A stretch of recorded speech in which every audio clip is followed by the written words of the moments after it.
Muito bom dia a todos, senhoras e senhores vereadores, ao público presente, de comunicação social e aos nossos funcionários que estão a dar apoio à reunião. Esta é a reunião número 1 de 2023 e eu faria desde já a distribuição do mapa de fundos disponíveis de tesouraria e dava conta de que a total disponibilidades neste momento é de 1.620.022,34 €.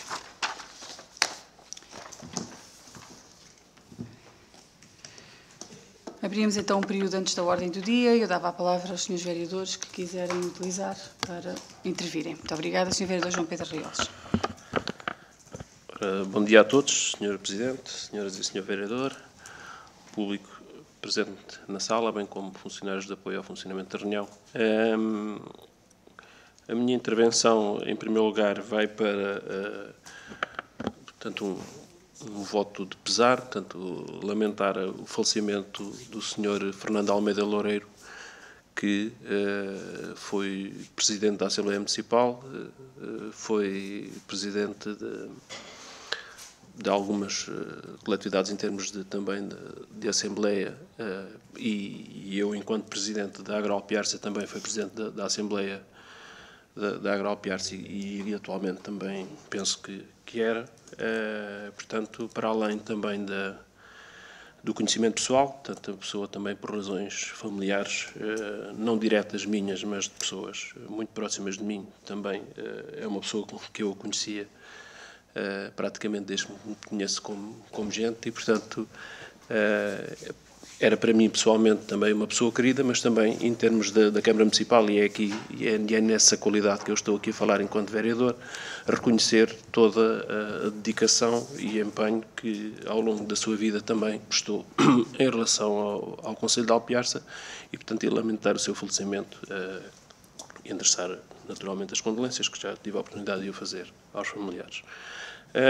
Outra questão que eu gostaria de colocar tem a ver com a questão dos transportes em termos da comunidade intermunicipal. Portanto, já tive a oportunidade também de saber que é a intenção da comunidade intermunicipal constituir-se como portanto, promotora desse mesmo transporte. Portanto, inicialmente o que estava previsto, tendo em conta que essa é uma competência da comunidade, portanto, tutelar, digamos assim, o transporte na sua zona de jurisdição, em que estava inicialmente previsto a concessão desse mesmo serviço, portanto, e segundo informações também que o Sr. Presidente já deu, esse processo em princípio não se irá concretizar ou não se concretizou, o que vai levar a que seja a comunidade a constituir-se como entidade de transporte. Penso que será sempre um pouco um risco esse tipo de atividade, porque ao fim e ao cabo acaba por não ser também uma atividade muito do conhecimento daquilo que é a função da comunidade intermunicipal, mas a minha preocupação essencialmente tem a ver com o serviço que está a ser assegurado, neste caso, em grande parte pela rodoviária do Tejo, embora com outras entidades também, que é do conhecimento algumas queixas em relação ao desinvestimento também que é feito e, naturalmente, se a expectativa da própria rodoviária é de que vai deixar de ter este tipo de serviço, esse desinvestimento irá ainda ser superior e a qualidade do serviço inferior e todas as rotas que existem, se calhar, ainda vão sofrer algum... Portanto, aí a minha questão é saber, em termos temporais, o que é que se perspectiva de futuro, porque qualquer um dos processos, portanto, a concessão dos transportes, foi um processo questionar se terminou completamente todo esse processo. Se não, isso se vai constituir como entidade para assegurar esses transportes, em termos temporais, o que é que se perspectiva para depois também haver um sinal, portanto, junto da população e dos munícipes dos vários concelhos, de que uma eventual solução estará para 1 ano, 1 ano e meio, 2 anos, e que portanto, as perspectivas serão sempre de ser melhor, e naturalmente que as decisões é para que as coisas fiquem melhores, mas deixo algumas reservas em relação a essa possível solução. Terminei. Muito obrigada, Sr. Vereador. Sra. Vereadora, faz favor. Fernanda Cardigo. Desejo um bom dia a todos e, ao mesmo tempo, também um bom ano, uma vez que estamos no início do ano. A minha questão vai para a Sra. Presidente e tem a ver com o concurso para médicos de família. Eu ontem, perante as notícias da abertura de 254 vagas, fui consultar o despacho e verifico que não existe uma única vaga para o Centro de Saúde de Alpiarça. Aliás, só lá estão 2 vagas para o ACES Lesíria, uma para Salvaterra e outra para o Cartaz. A minha pergunta vai, uma vez que a Sra. Presidente nos disse aqui algumas vezes que iriam abrir 3 vagas, que pronto, até íamos ficar com o quadro completo, e se não abriu nenhuma vaga, se irá existir outro concurso, o que é que irá acontecer então? Muito bem. Em primeiro lugar, associar-me a mim e ao restante Executivo ao voto de pesar trazido pelo Sr. Vereador João Pedro Raiolos. O Sr. Fernando Almeida Loureiro é um insigne alpiarcense que, ao longo da sua vida, esteve disponível e investiu uma boa parte dela ao serviço público, sendo quer como Presidente da Assembleia Municipal, quer como dirigente de outros organismos, designadamente associações, e a quem, naturalmente, o Conselho deve uma palavra de agradecimento e de reconhecimento por essa dedicação. E, portanto, endereçar, naturalmente, as condolências em nome do Executivo à sua família e reconhecer a importância que estas pessoas, estes cidadãos, têm para as suas comunidades, porque, de facto, é cada vez menor a vontade e a disponibilidade que as pessoas vão tendo para servir a causa pública. E o Sr. Fernando Loureiro foi disso um exemplo e, portanto, reconhecer-lhe essa, para além da sua simpatia e do bom trato enquanto pessoa, reconhecer essa sua vertente enquanto cidadão. Relativamente à questão que o Sr.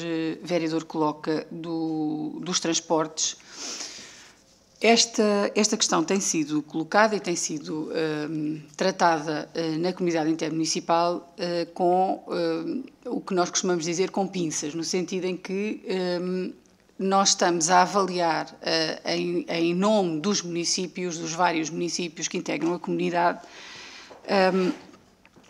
a eventual mais-valia que resulta se nós tivermos uma empresa intermunicipal de transportes.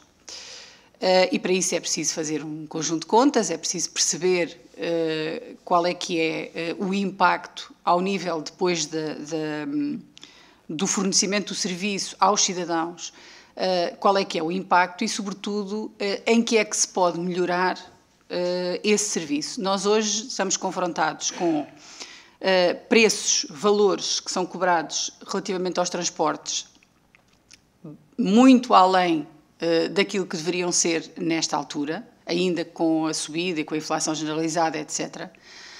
E, portanto, os municípios têm uma sobrecarga enorme relativamente à prestação deste serviço e, por outro lado, a qualidade do serviço é sistematicamente posta em causa. Aliás, basta nós falarmos com as pessoas que utilizam que utilizam estes transportes para perceber o estado em que estão os autocarros e, designadamente, a dificuldade de circuitos que são cada vez mais reduzidos relativamente àquilo que são as necessidades das pessoas. Até porque hoje a mobilidade é uma necessidade absoluta. Há muitas pessoas que se movimentam nos territórios, quer seja para trabalhar, quer seja para estudar, etc. E, portanto, esta oferta que nós temos hoje em dia com a concessão relativamente à rodoviária do Tejo, à Barraqueira, etc., põe em causa, do nosso ponto de vista, a qualidade desse serviço e até a universalidade que era importante que existisse no nosso território também. Daí a comunidade ter vindo, ao longo destes últimos tempos, a estudar a possibilidade de constituir uma empresa intermunicipal de transportes. Essa possibilidade já ficou considerada nas últimas, designadamente na última reunião da Comunidade Intermunicipal do passado ano, no sentido em que os municípios avançarão para a constituição desta empresa durante este ano, e, em princípio será no início do ano. Nós estamos a pensar que em fevereiro haverá condições para que os municípios possam, nas suas respectivas assembleias, deliberar relativamente a esta questão. E, portanto, haverá a constituição da empresa intermunicipal e que depois desenvolverá a sua atividade com base no estudo que está a ser realizado por uma entidade externa, nos mesmos moldes ou à semelhança daquilo que tem sido feito para outras entidades intermunicipais, designadamente as Águas do Ribatejo, por exemplo, ou outras empresas intermunicipais que têm desenvolvido no território a sua atividade. Eu compreendo as palavras do Sr. Vereador quando diz que considera que há aqui um fator de risco relativamente elevado, e esse fator de risco tem sido ponderado porque há diversas situações que devem ser tidas em consideração. Em primeiro lugar, tratando-se de uma empresa pública, há a necessidade de adquirir a frota de autocarros para poder prestar o serviço, há a necessidade de contratar os motoristas para os autocarros, há a necessidade de gerir com todos os municípios os trajetos, as rotas que nós queremos ver consagradas para poderem responder às necessidades de cada um dos municípios. Há municípios que têm áreas bem mais extensas e mais isoladas e outros que são mais concentrados ou que têm territórios mais pequenos e, portanto, essas situações foram avaliadas no âmbito do estudo. Ainda assim, aquilo que o estudo nos indica é que há vantagem para os municípios e, designadamente, e mais importante que tudo, para as pessoas, se nós avançarmos com a empresa intermunicipal. Sendo que, naturalmente, isto não é o core business dos municípios e, naturalmente, a comunidade e os municípios, enquanto os seus constituintes, contratarão uma equipa de gente com conhecimento na área, com experiência neste setor dos transportes, para poder desenvolver a empresa e poder colocá-la a funcionar. E, portanto, a nossa perspectiva é que, a partir do momento em que a empresa estiver constituída, há condições para ir ao mercado procurar adquirir os autocarros. Estamos a falar mais de 100 autocarros, ou cerca de 100 autocarros, e condições para contratar os motoristas e, portanto, a partir do momento em que haja frota e haja condutores para ela, é possível operacionalizar esta empresa. Até lá, naturalmente, a comunidade vai garantir o serviço de transporte das pessoas através da concessão, através do contrato que tem, quer seja este, quer seja outro, e, portanto, que ele há de ir sendo negociado, mas estas coisas demoram algum tempo a implementar e, portanto, a perspectiva é que, assim que haja a constituição da empresa, o que está já definido em todos os municípios, a comunidade terá condições para avançar. Dizer, relativamente à questão que coloca a Sra. Vereadora Fernanda Cardigo, Sra. Vereadora, eu tenho exatamente a mesma preocupação que a senhora aqui reflete relativamente a esta questão da nossa USF e da situação que estamos a atravessar.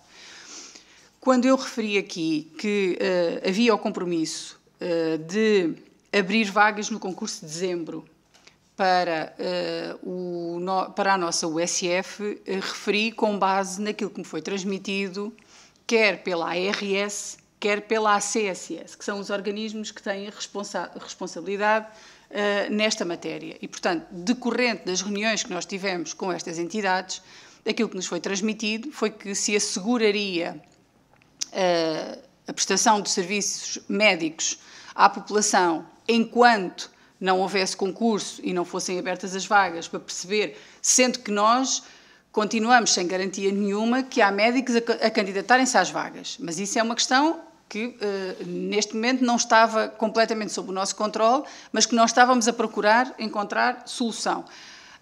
Como vos disse aqui, a situação da nossa USF não é especialmente atrativa para os médicos.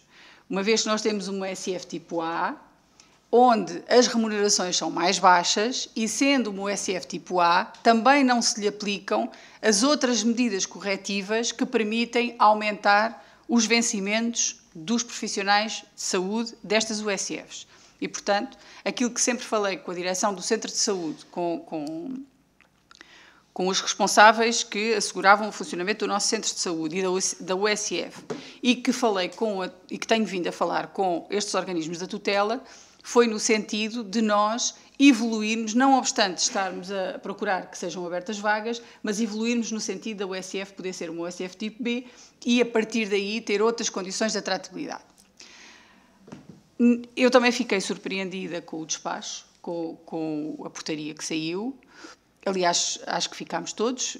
Ficou a diretora da USF, ficámos nós, ficou praticamente todos os outros municípios da Lesíria, uma vez que já tínhamos, em tempos, como eu aqui dei conta, pedido uma reunião conjunta ao Sr. Ministro da Saúde.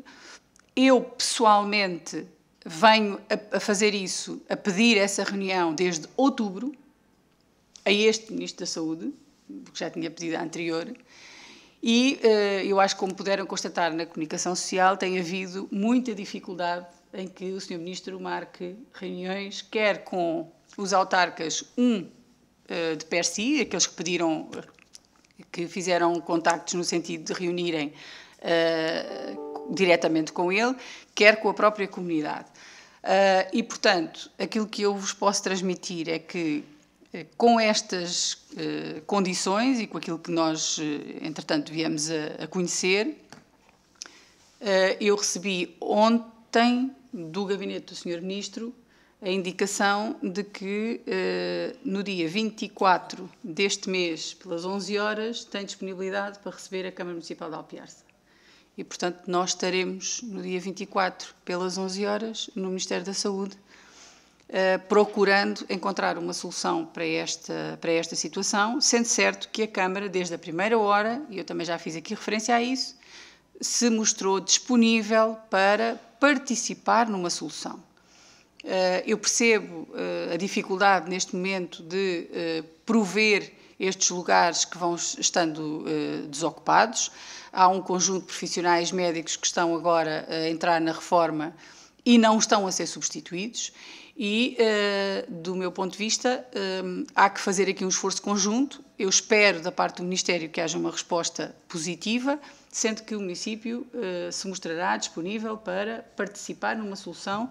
Aliás, como disse, a última coisa que quer que aconteça é que a população fique sem cuidados de saúde primários. E, portanto, nesse sentido, levarei a minha preocupação, levarei, sobretudo, a indignação de ter recebido indicações de que nós teríamos vagas abertas e não foi isso que se passou, e levarei a questão para saber, neste momento, o que é que o Ministério da Saúde pensa fazer, porque estas 2 vagas que abriram são manifestamente insuficientes.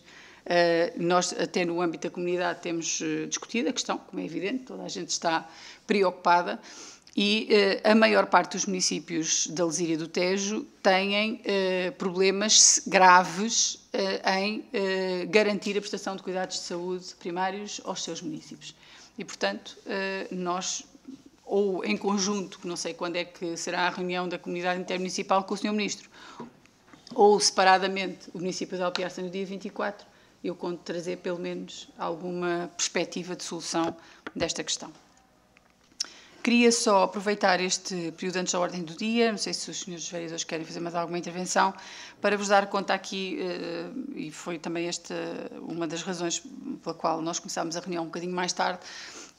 Nós temos estado, no âmbito da Associação de Municípios do Val do Tejo, a tratar da questão da colónia balnear da Nazaré, e neste momento, e estávamos a ter exatamente uma reunião com esse propósito, estamos a procurar encontrar uma solução a breve prazo, uma vez que, como é do conhecimento geral, a situação da colónia se tem vindo a degradar, e nós gostaríamos, enquanto proprietários daquele equipamento, de resolver aquela situação que se vem a arrastar há uma série de anos. E, portanto, estão a haver conversações entre os municípios, tem-se retomado este assunto e nós contamos, a breve trecho, ter aqui alguma solução no sentido de avançarmos e começarmos a resolver esta preocupação.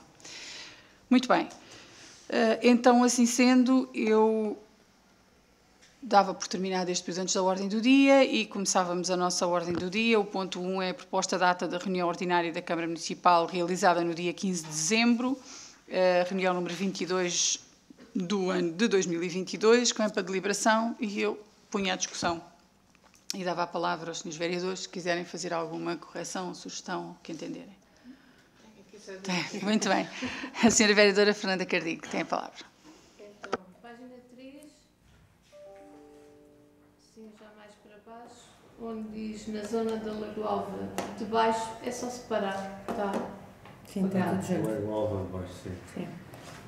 Depois, na página 6, no primeiro parágrafo, na quinta linha, tem quadro para fornecimento de energia elétrica era a Sara Santos. Eu penso que isto é, seria a senhora Sara Santos. Não está a fazer muito sentido. Na página 6, é no primeiro parágrafo. É na quinta linha. Se fosse signado até as 21 A proposta, certo? Sim. Senhora vereadora. Gestor do acordo quadro, fornecimento de energia, exatamente. A senhora, sim, claro.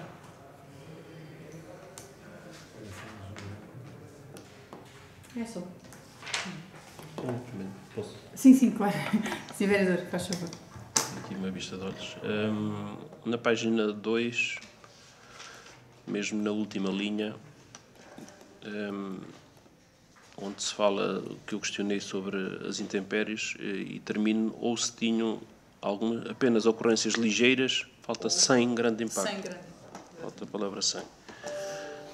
Na página 8, quando eu falo da questão do Fundo de Apoio Municipal, a nível da Administração Central e Administração Local, portanto isto está mais ou menos aqui a meio, é o valor que eu tinha falado, portanto aqui estão 600 mil euros e era 600 milhões de euros, se calhar vale mais ficar por extenso, porque a nossa contribuição foi de cerca de 200 mil euros, não, mas os 600 mil é 600 milhões e não 600 mil. Exatamente. E na página 9, quando se fala nas áreas dos terrenos, já no fim também, no último parágrafo, se estavam a falar de 2 terrenos com áreas de 26.900 e de 70 mil, é só referir metros quadrados. Portanto, pode ficar à frente dos 70 mil, fica para os dois. É só porque não está identificada a unidade de medida. Pronto, é só. Ok. Então, muito bem. Com as alterações propostas pela senhora vereadora e pelo senhor vereador, quem vota contra, quem se abstém, está aprovado por unanimidade. Ponto 2 da nossa ordem de trabalhos, proposta de emissão de certidão de não exercício de direito de preferência relativa ao lote 91 da zona industrial, vem também para deliberação. Eu julgo que a proposta é relativamente clara e estou disponível para esclarecer alguma dúvida que os senhores vereadores tenham ou queiram colocar.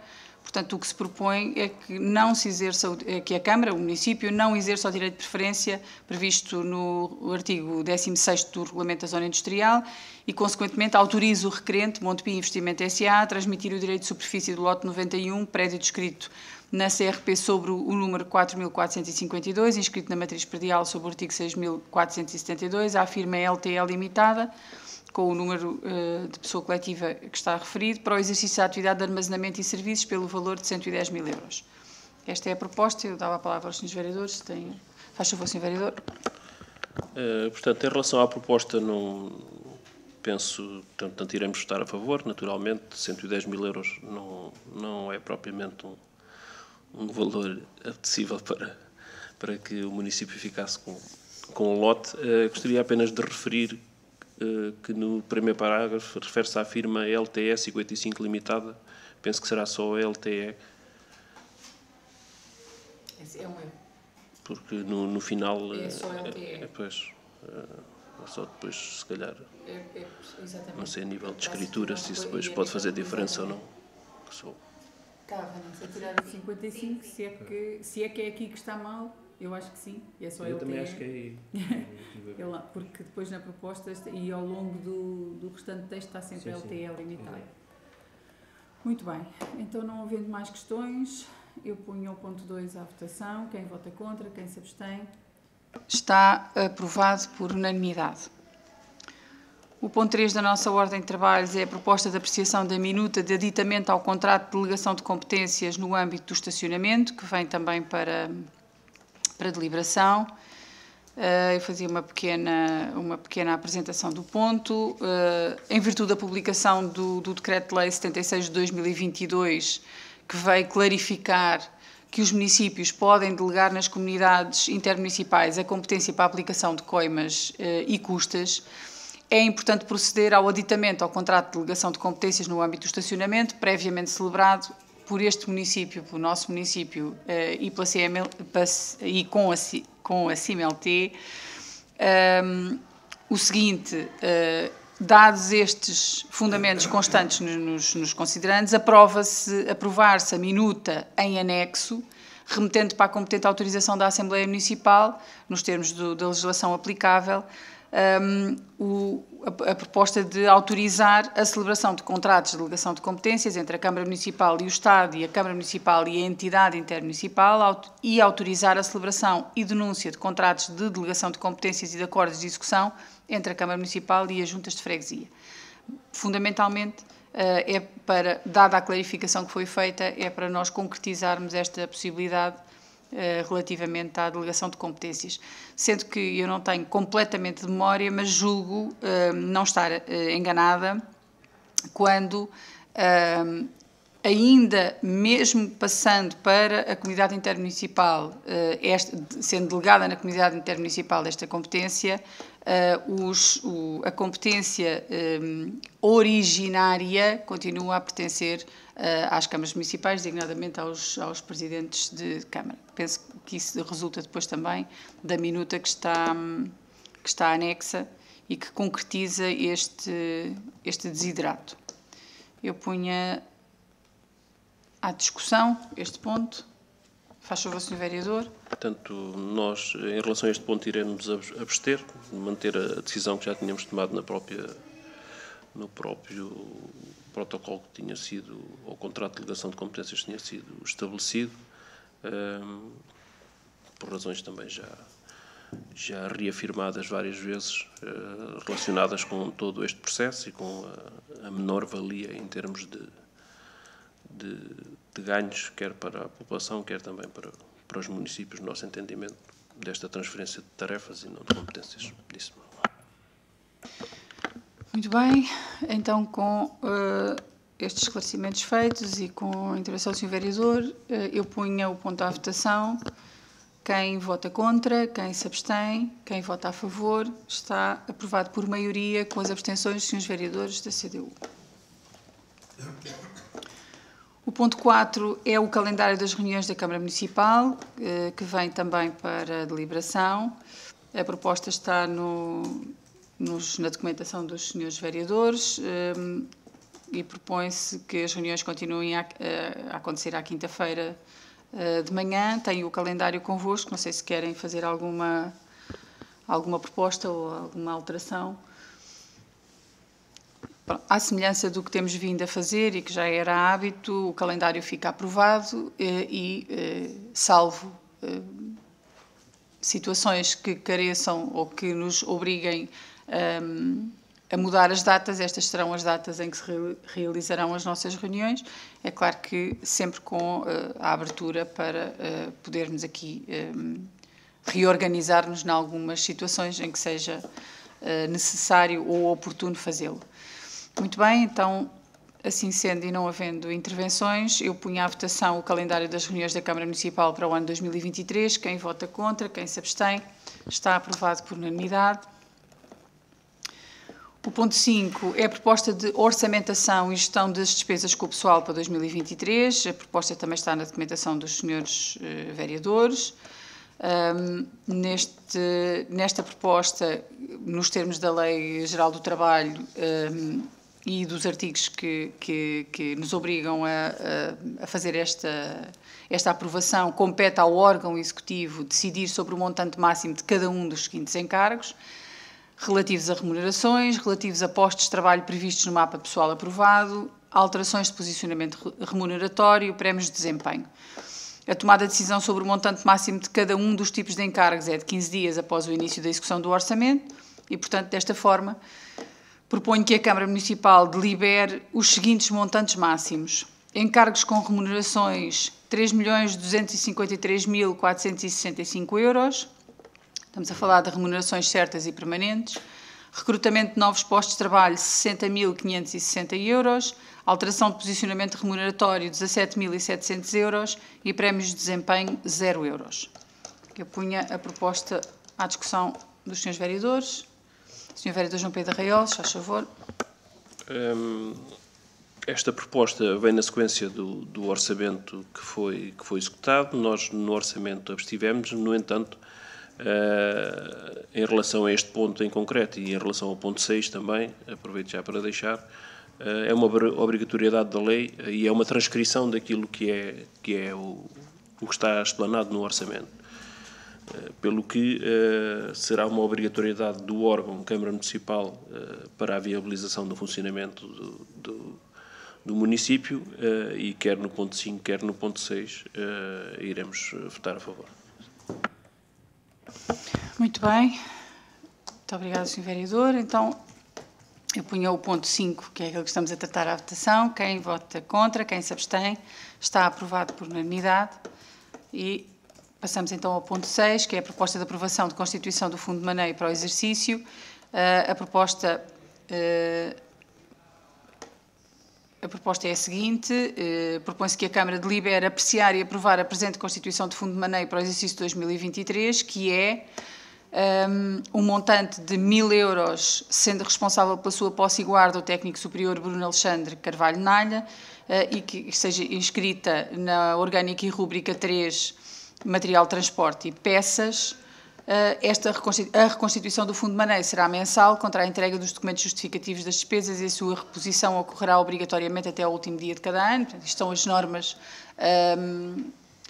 que se aplicam à criação destes fundos e eles também servem para que, designadamente, relativamente ao parque automóvel, se possam fazer pequenos arranjos ou reparações e haver, às vezes são situações mais urgentes e, portanto, é importante que haja capacidade de adquirir as peças ou pagar alguma destas despesas que são mais pequenas em tempo oportuno. Muito bem, então, nesta questão não há intervenções, o vereador já referiu na intervenção passada e, portanto, quem vota contra, quem se abstém, está aprovado por unanimidade. O ponto 7 é a proposta de aprovação da versão final do Regulamento de Atribuição de Bolsas de Estudo para estudantes do ensino superior do Concelho de Alpiarça. esta é a proposta que vem, é a versão final. Nós já fomos aqui falando das alterações que estavam em curso o que se pretende é aprovar esta proposta final e submeter a proposta de regulamento, neste caso, à aprovação da Assembleia Municipal. A proposta vem anexa também nos documentos dos senhores vereadores. Se houver alguma dúvida ou alguma questão, estou disponível para esclarecer. Sr. Vereador João Pedro, tem. Nós já tivemos a oportunidade de discutir o regulamento e que, na sua essência, se mantém muito semelhante ao que era anterior, com algumas alterações com os quais não estivemos propriamente de acordo. Daí que iremos manter o voto de abstenção que tivemos na aprovação do regulamento e naturalmente que somos a favor da atribuição das bolsas de estudo e que essas mesmas alterações pensamos não serem determinantes para uma melhor atribuição das bolsas de estudo, daí que, sendo uma opção do Executivo, nos iremos abster. Muito bem, então, assim sendo, eu punha este ponto 7 à votação. Proposta de aprovação da versão final do regulamento de atribuição de bolsas de estudo para estudantes do ensino superior do Concelho de Alpiarça. Quem vota contra, quem se abstém, quem vota a favor, está aprovado por maioria, com a abstenção dos senhores vereadores da CDU. E, naturalmente, também aprovada a remessa para a Assembleia Municipal para deliberação em sede da Assembleia. Ponto 8. Empreitada para a construção do... Não. Empreitada para a construção do posto territorial da GNR em Alpiarça, a aprovação da resposta à lista de erros e omissões, bem como a prorrogação de prazo para resposta. Esta questão prende-se com o seguinte. Nós, como sabem, lançámos, assim que foi assinado o contrato com o Ministério da Administração Interna, nós lançámos o concurso da empreitada de construção do posto territorial da GNR.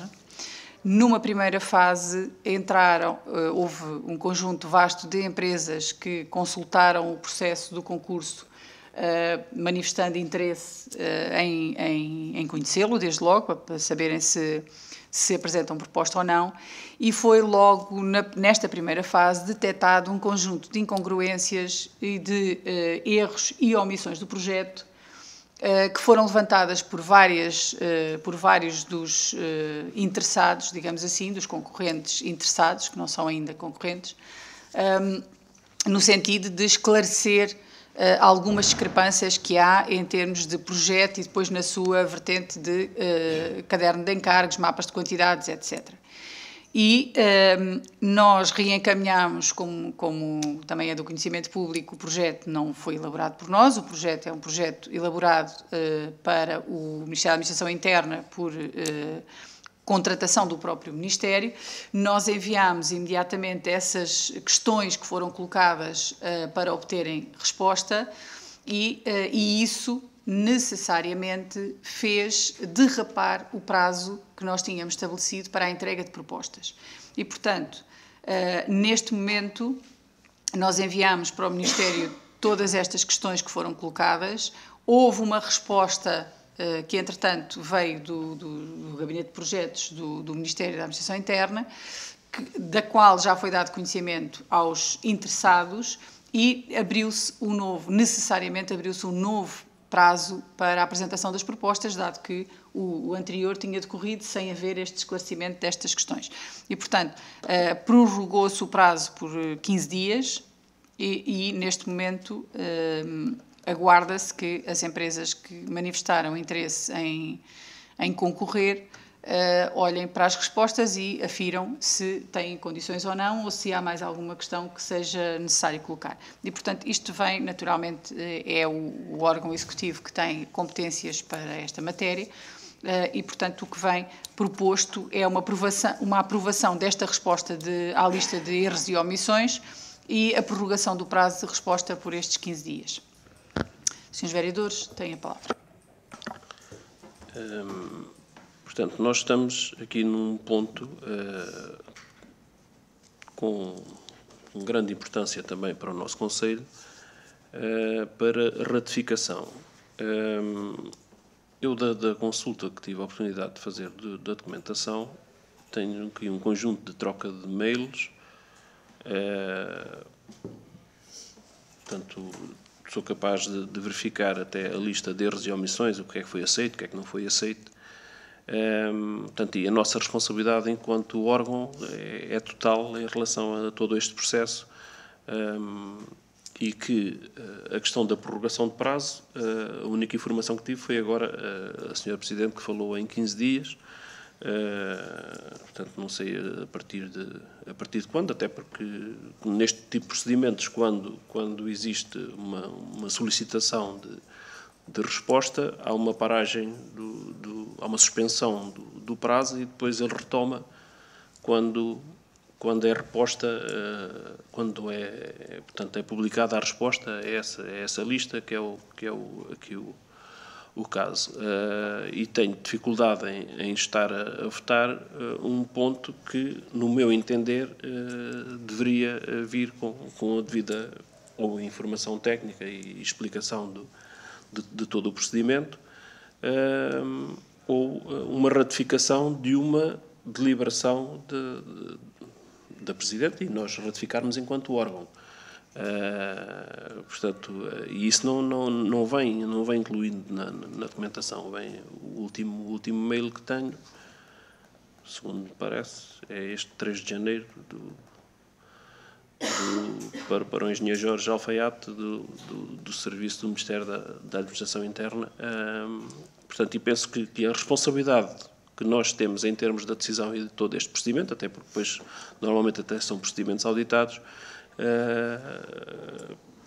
penso que deveria estar instruído de outra forma, no sentido de nós estarmos mais confortáveis na decisão.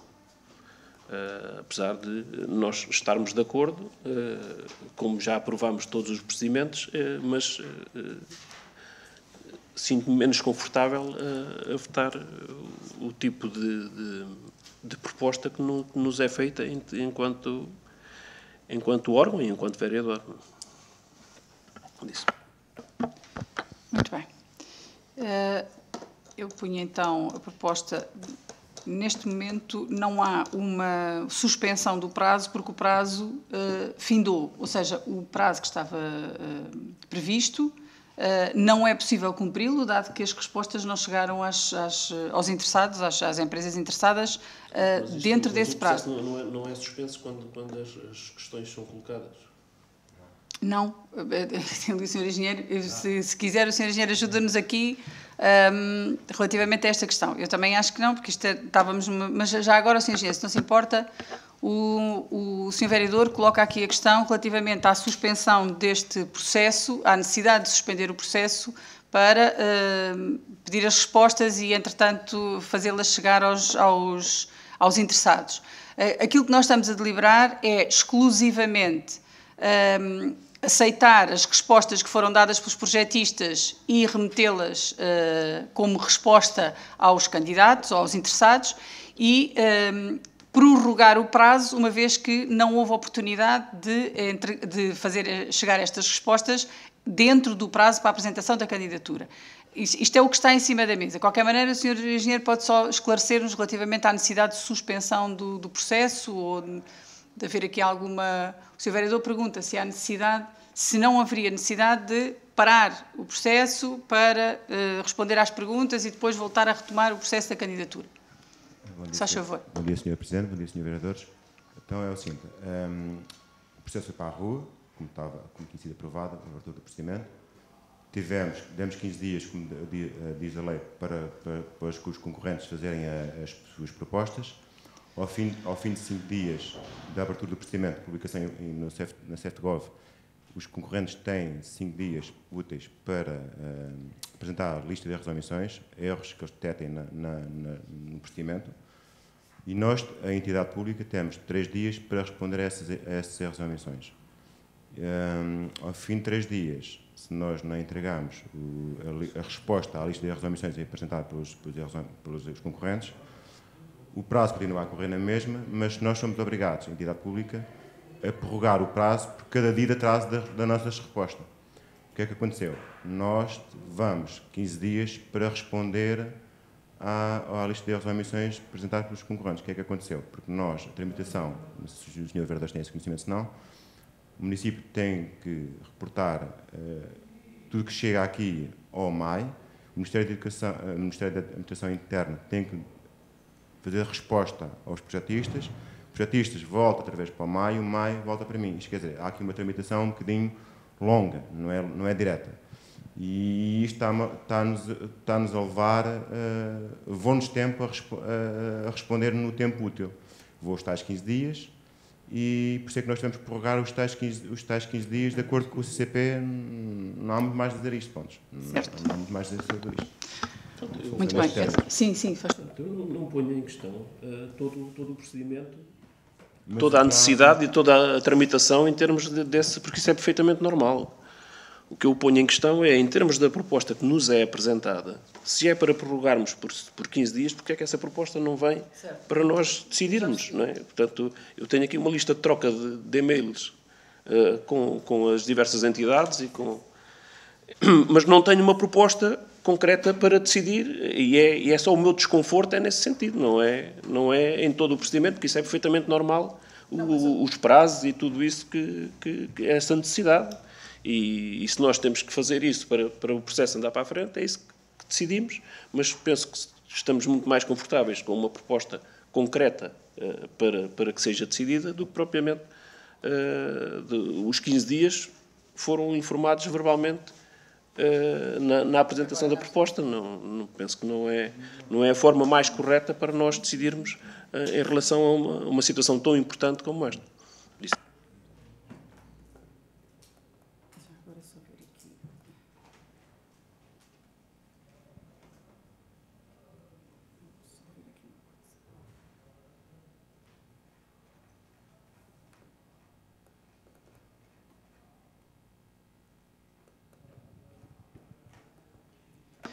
Muito bem.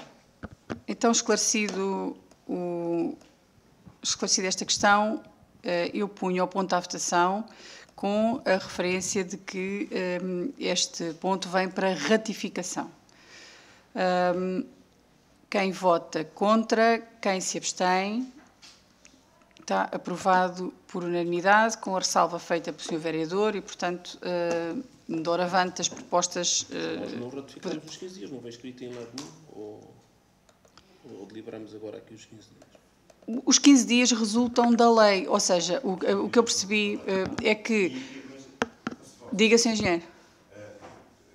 Só para vos voltar a esclarecer. Quando foi chegada a lista final dos erros e omissões, a resposta com a lista final dos erros e omissões dos técnicos pelo MAI, foi feito tecnicamente, se calhar não foi feito como deve ser, mas foi feita uma informação minha para a Sra. Presidente, onde a parte técnica apresentava a lista de erros e omissões final proposta pelos erros e omissões que não foi mexida, os fecheiros não foram mexidos.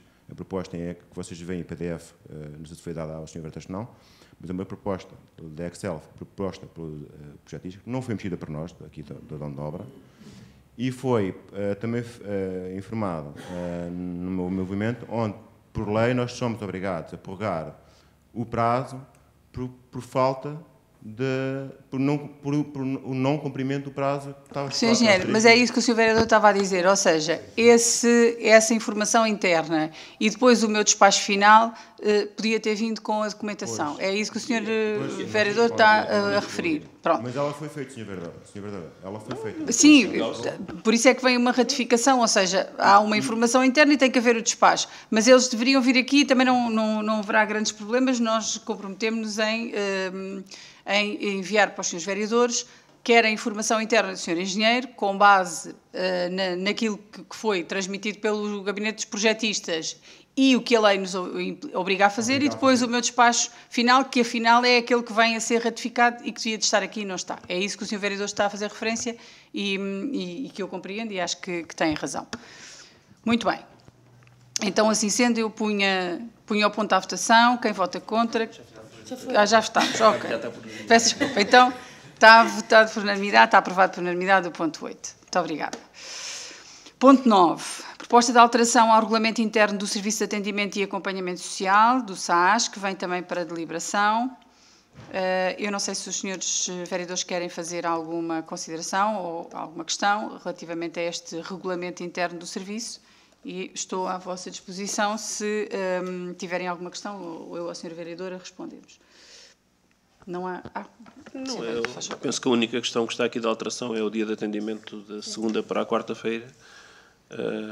Portanto, nós iremos abster, tendo em conta que é uma opção em termos de alteração, e já fizemos várias considerações em relação à própria situação de quando houve a oportunidade de discutirmos aqui o regulamento de atendimento social. Portanto, iremos abster em relação a esta opção. Muito bem. Então, colocava o ponto à votação, ponto 9. Quem vota contra, quem se abstém, quem vota a favor, está aprovado por maioria, com as abstenções dos senhores vereadores da CDU. Chegamos assim ao final da nossa ordem do dia. Existe público na sala, não sei se o Dr. João Serrano se quer inscrever. Sim, muito bem. Então, eu dava-lhe a palavra.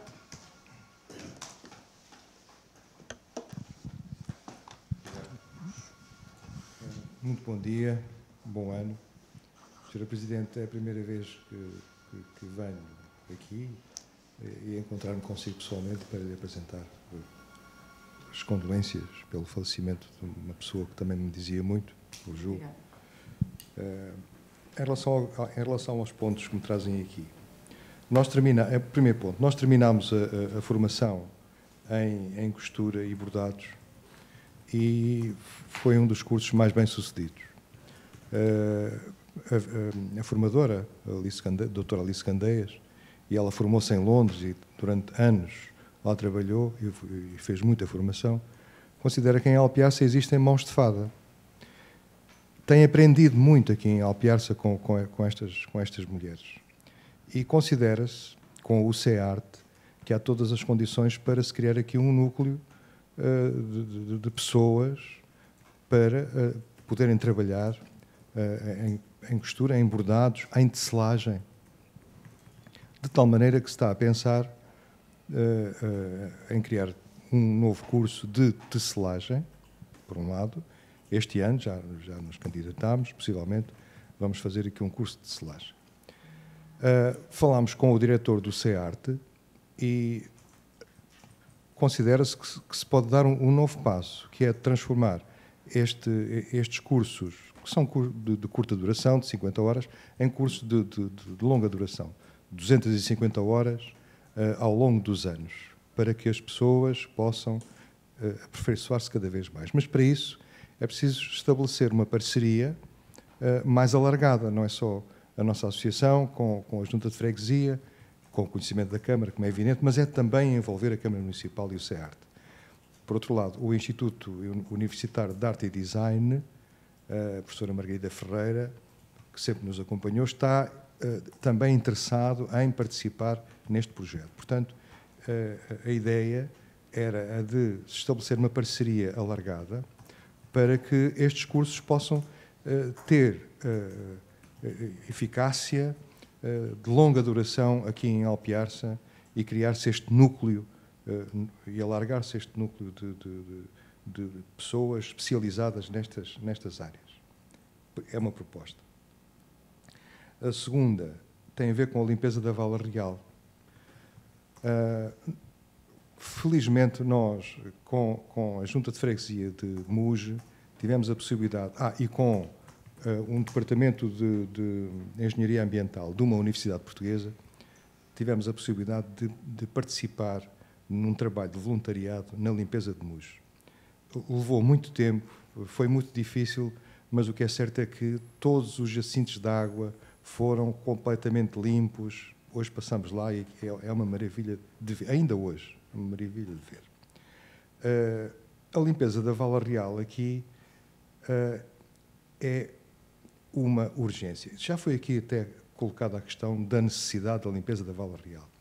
Com o conhecimento, por isso, com o conhecimento que nós temos e com as pessoas que participaram nessa limpeza tão bem sucedida em Muge e com o Departamento de Engenharia Ambiental de uma Universidade Portuguesa e com a Confraria Ibérica do Tejo, eu penso que temos condições para colaborar com a Câmara para se encontrar uma solução, aliás, para participarmos, não é encontrar uma solução, é para participarmos no processo permanente de limpeza da nossa Vala Real. Eu tirei algumas fotografias agora, e nem a vala nem se vê.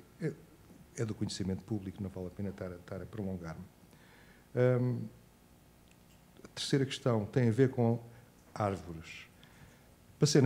Passamos na estrada do campo e vemos árvores marcadas a vermelho. E eu senti assim um baque. Assim, queres ver, João, que estas árvores estão marcadas para serem cortadas? Como vou à reunião de Câmara, vou colocar a questão. Tirei fotografias. Achei interessante que a maioria das árvores marcadas são freixos, que é uma árvore nobre, muito boa para certas empresas, e fica aqui esta preocupação. Porque está ligada com esta ideia que já está em curso em vários municípios, que é um plano municipal de arborização. E aqui o meu desconhecimento em relação à Alpiarça, confesso que é total. Se existe ou não, e daí a minha pergunta, se existe ou não um plano, ou se está em elaboração um plano municipal de arborização. Por fim, eu tive algum tempo sem vir cá, mas ao menos agora tenho aqui uma série de questões. Por fim, a Câmara, isto tem a ver connosco, não tem a ver com a Câmara da Chamusca, com a Câmara de Alpiarça. Temos feito vários contactos com a Câmara da Chamusca porque a Câmara ficou de nos pagar, há dia, 800 euros. Eu tive que pagar 800 euros do meu bolso por causa do restauro de uma embarcação tradicional que a Câmara da Chamusca deixou completamente a apodrecer, como já é do vosso conhecimento, e o que é certo é que tem tido uma indiferença da parte da Câmara da Chamusca que é humilhante. E eu digo assim, estas coisas não se fazem, as pessoas devem ser tratadas com respeito e com carinho por tudo aquilo que estão a fazer pela defesa do nosso património imaterial, que é um património valiosíssimo. Devem dinheiro, destruíram-nos o património, nós recompusemos-lo, restaurámos-lo e agora não pagam. E o que é pior, recusam-se inclusivamente a responder às nossas chamadas telefónicas. Eu quero telefonar, ninguém me atende. É humilhante, Sra. Presidente, é humilhante. Muito obrigado. Muito obrigada, Dr. João Serrano. Relativamente à primeira questão que coloca, da nossa parte, naturalmente, que há abertura para nós conversarmos e percebermos em que moldes é que podemos integrar uma parceria no sentido de concretizarmos esta possibilidade de termos aqui estes cursos e de os alargarmos e de permitirmos que tenham outro impacto e, portanto, é uma questão de nós nos sentarmos e conversarmos um bocadinho sobre isso.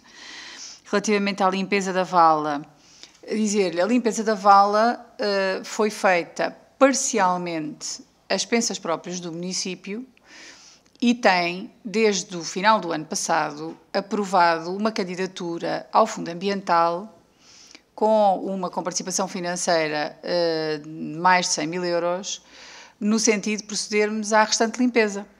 Nós, município de Alpiarça, só estamos a aguardar que o Fundo Ambiental nos permita assinar o contrato para executarmos e pormos no terreno a limpeza que efetivamente candidatámos e que ainda não foi possível realizar porque nós não temos ainda o contrato assinado. O Fundo Ambiental teve um conjunto de questões no final do ano passado enfim, do ponto de vista orçamental ou financeiro, ou não teve ainda, não nos deu ainda autorização em sede de celebração de contrato para nós podermos avançar.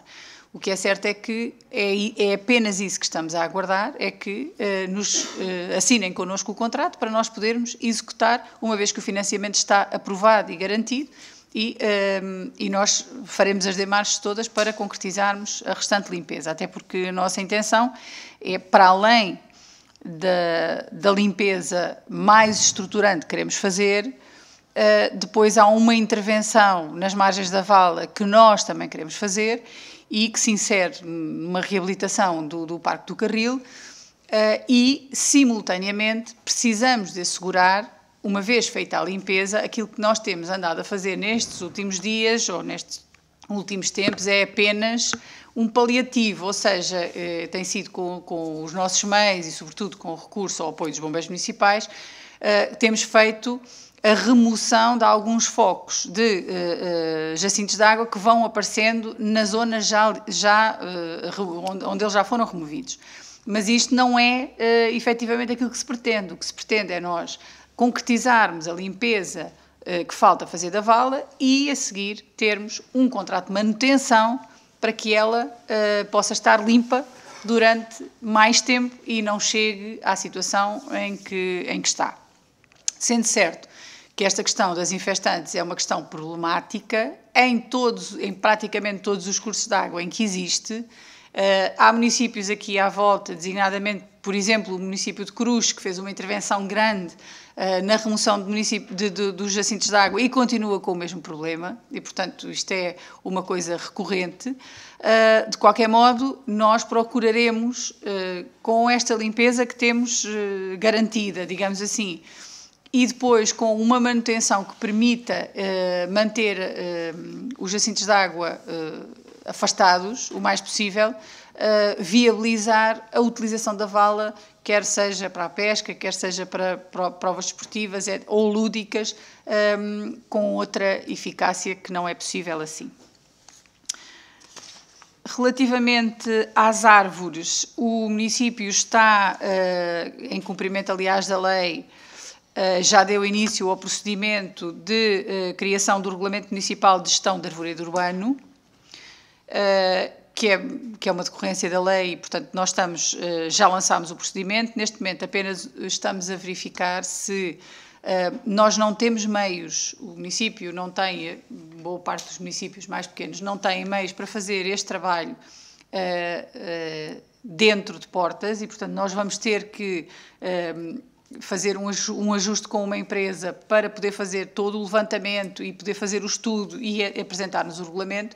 Aquilo que estamos a perceber neste momento é se a comunidade intermunicipal está disponível para fazer este trabalho para os municípios que a constituem. E, portanto, à semelhança de outro tipo de instrumentos que são feitos ao nível da comunidade, estou-me a lembrar da Carta Educativa, da Carta Social, etc., o objetivo é perceber se nós na comunidade conseguimos ter meios para fazer isto.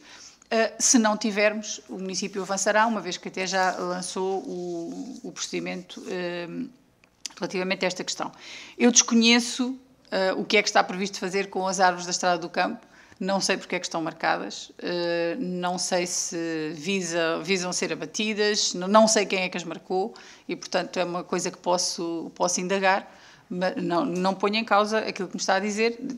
O que lhe estou a dizer é que eu não sei, mas posso indagar e procurar saber.